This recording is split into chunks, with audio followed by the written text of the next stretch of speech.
अगर आपको कोई धोखा देता है तो उस इंसान को सजा देना क्या गलत है? या ये मान लेना चाहिए कि एक दिन उसे इसकी सजा मिलेगी? लेकिन उसे सजा मिलनी ही चाहिए।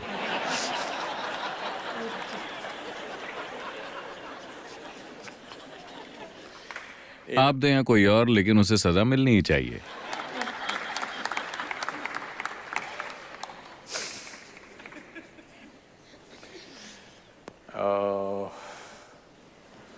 आमतौर पर आप लोगों को किस तरह की सजा देती हैं? पहले ही काफी सजा दी जा चुकी है ना? पहले ही काफी कुछ हो चुका है। चिल्लाना, चिड़चिड़ाना, बात ना करना, हर चीज हो चुकी है। तो आप और कौन सी सजा देना चाहती हैं? आपकी दिक्कत यह है कि दूसरी तरफ कोई पछतावा नहीं है।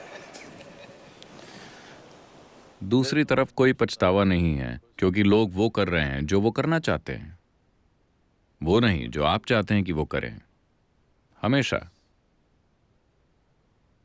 और हो सकता है कि वो आपके हित में ना हो, लेकिन वो जो करना चाहते हैं वो कर रहे हैं। ये सही है या गलत, मैं इसकी नैतिकता में नहीं जा रहा हूं। मैं चाहता हूं कि आप इस स्थिति को ठीक से समझें। कोई इंसान वो कर रहा है जो वो करना चाहता है। अब आपके हिसाब से उसे सजा मिलनी चाहिए। शायद उन्होंने कोई कानून नहीं तोड़ा है, वरना उन्हें वैसे भी सजा मिल जाएगी। वो दो लोगों के बीच की समझ को तोड़ रहे हैं। शायद आपने आपसी समझ को गलत समझा। आप मानती थीं कि ये समझ बिल्कुल स्थायी है। ऐसा नहीं है। मानवता के इतिहास में कहीं भी, या आज या भविष्य में, इंसानी रिश्ते कभी भी स्थायी नहीं रहेंगे। हालांकि हर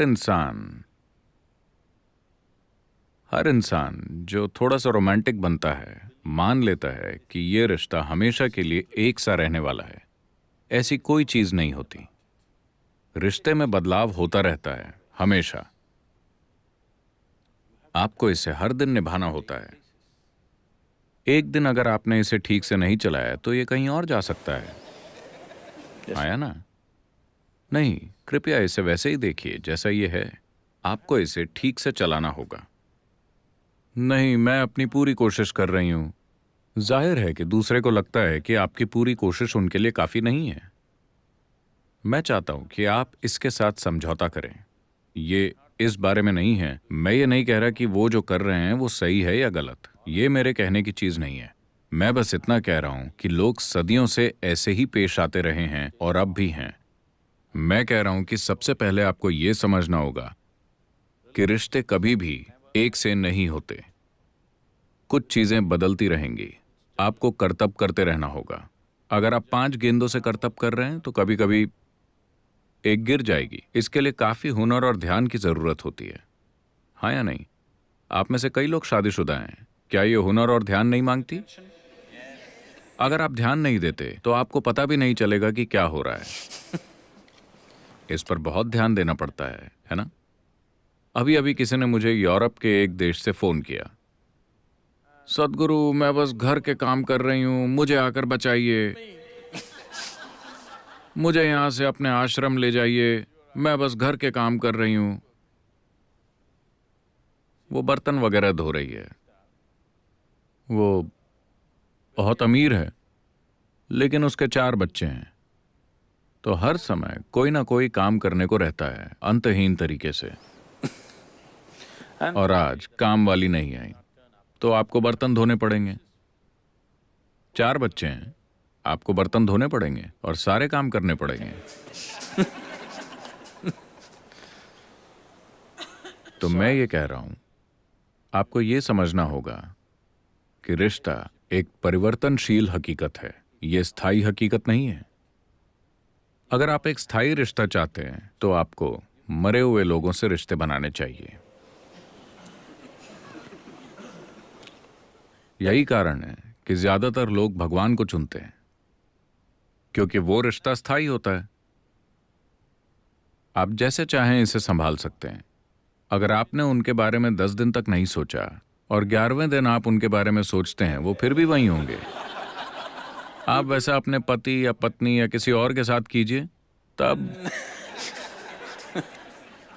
कुछ और होगा। आप कहीं चले गए, व्यस्त हो गए, भगवान को 3 साल तक भूल गए, आप फिर से सोच सकते हैं, तब भी वहीं होंगे। तो अगर आप स्थायी रिश्ता चाहते हैं तो आपको इंसानों को नहीं चुनना चाहिए। इंसानी रिश्ते परिवर्तनशील हैं, इस पर बहुत ध्यान देना पड़ता है। तो इसीलिए कुछ लोग अपने जीवन में यह तय करते हैं कि ऐसी चीजों को संभालने के लिए उनके पास समय और शक्ति नहीं है, तो वो दूसरा रास्ता अपनाते हैं जहां ऐसा कोई बंधन नहीं होता। वो अपनी आंखें बंद कर लेते हैं और अपने में मग्न रहते हैं। वो ये परवाह नहीं करते कि उनके आसपास कौन है या क्या है। तो आप ऐसा नहीं कर सकते। तो मेरे ख्याल से सबसे अच्छा होगा, किसी को सजा देने की कोशिश में आप सिर्फ खुद को ही सजा देंगे। वो जो चाहते हैं वो कर रहे हैं। बेहतर ये होगा कि आप ये देखिए कि आप अपने जीवन से वाकई क्या चाहती हैं। आपको उनके साथ प्रतिक्रिया करने और उनके जैसी बेवकूफ़ी भरी चीज़ें करने की ज़रूरत नहीं है। आपको बस बैठकर इस पर गौर करना होगा। जब आपके भ्रम टूट जाते हैं, अभी आपके भ्रम टूट गए, ये बहुत अच्छी बात है। अगर आपके भ्रम टूट गए हैं तो इसका मतलब है कि जीवन आपको हकीकत के करीब ला रहा है ना? तो ये आपके लिए एक मौका है बैठकर ये देखने का कि मेरे जीवन की प्रकृति क्या है। देखिए, जीवन का ये अंश जीवन का एक संपूर्ण अंश है कि नहीं? क्या ये आधा जीवन है? आप आधा जीवन है या पूरा जीवन? पूरा जीवन। तो फिर ये इतना अधूरा क्यों महसूस करता है कि इसे एक दूसरे इंसान की जरूरत होती है इस जीवन को भरने के लिए? ऐसा क्यों है? इस पर गौर करने का यही मौका है ना?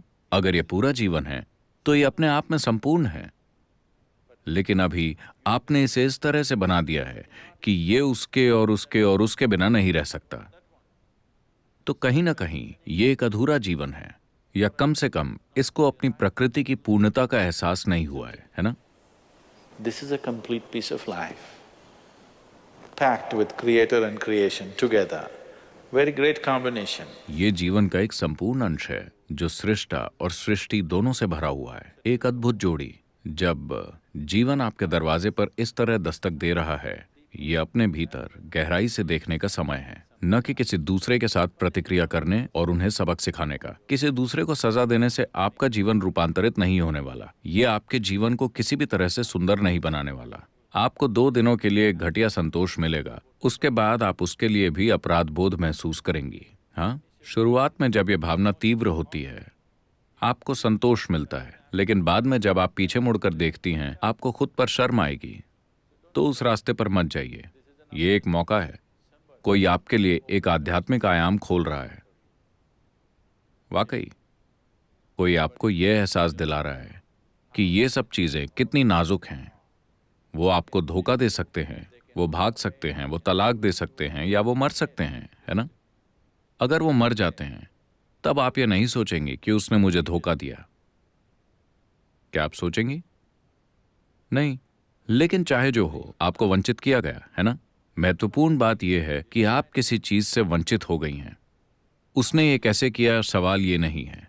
चाहे मौत से या तलाक से या धोखे से, या आप इसे जो भी कहें, पर मूल रूप से आप वंचित हो गईं।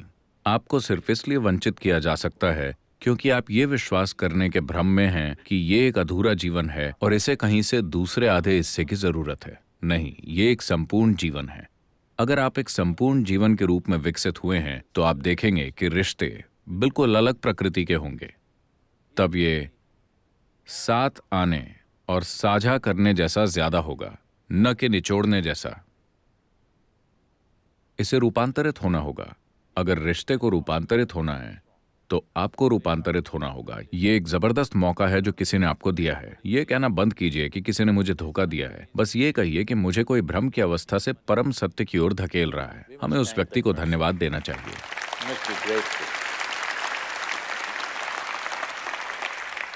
आपको तो कृतज्ञ होना चाहिए। आपको भ्रम में रखने की बजाय, आपको अपने जीवन में या जीवन भर भ्रम में रखने के बजाय उसने इतनी जल्दी आपको इसका एहसास दिला दिया। वरना इसे आप अपनी मौत के समय ही जानेंगे। हाँ, जब आप मरने वाली होंगी, मुझे डर लग रहा है, तुम मेरे साथ क्यों नहीं आते, वो कहेंगे नहीं। तो आखिरी पल में जानने से बेहतर है इसे अभी जान लेना।